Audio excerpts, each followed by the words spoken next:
Lavish love. Leviticus 25, verses 35, NLT.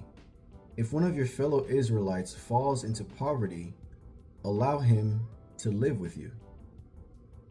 Todd invited his younger brother Alex, a recent college graduate, to come live with him in the house he'd built.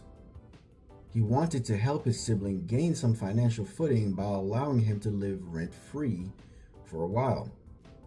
After 6 months, Todd asked Alex to begin paying rent. Years later, Alex made an offer on his own home. When the offer was accepted, Todd surprised him by telling him that he deposited Alex's rent payments in a savings account over the years, and that the substantial sum of money was now his. Alex wept as he received the lavish gift. In Leviticus 25, God gave Moses commands for the Israelites that included allowing those in need to go live with you. This command was part of God enacting a Jubilee year. When debts were forgiven, those in poverty were helped, and the enslaved were freed. He declared that he'd lovingly led his people out of Egypt to give them the land of Canaan and to be their God. He'd provided a new homeland, and now they were to imitate him by showing love and opening their home to others. The Apostle John would later write, "See what great love the Father has lavished on us, that we should be called children of God." 1 John 3, verse 1. By Jesus' sacrifice, we can receive the fullness of that lavish love. And as he helps us, we can lavish it on others.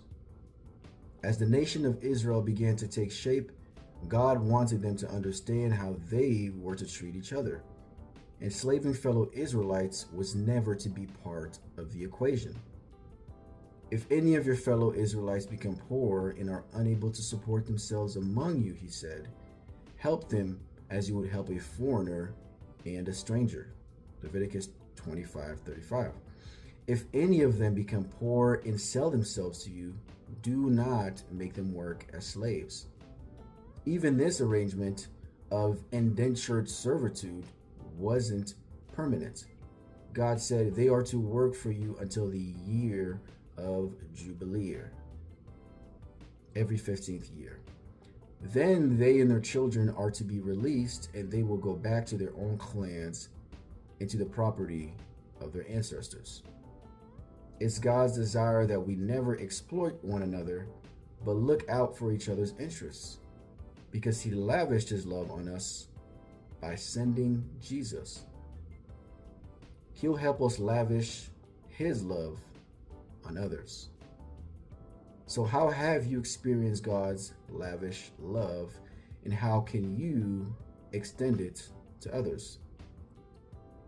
Loving God, please help me pour out your amazing lavish love on others. God's very nature is love, and that is true. God is love, and so must we be to others. So be the change that you want to see in the world today. Seek God's face and allow him to lead you clearly. Thank you for joining me in today's Our Daily Bread reading. See y'all on the next one tomorrow, God willing. Be blessed.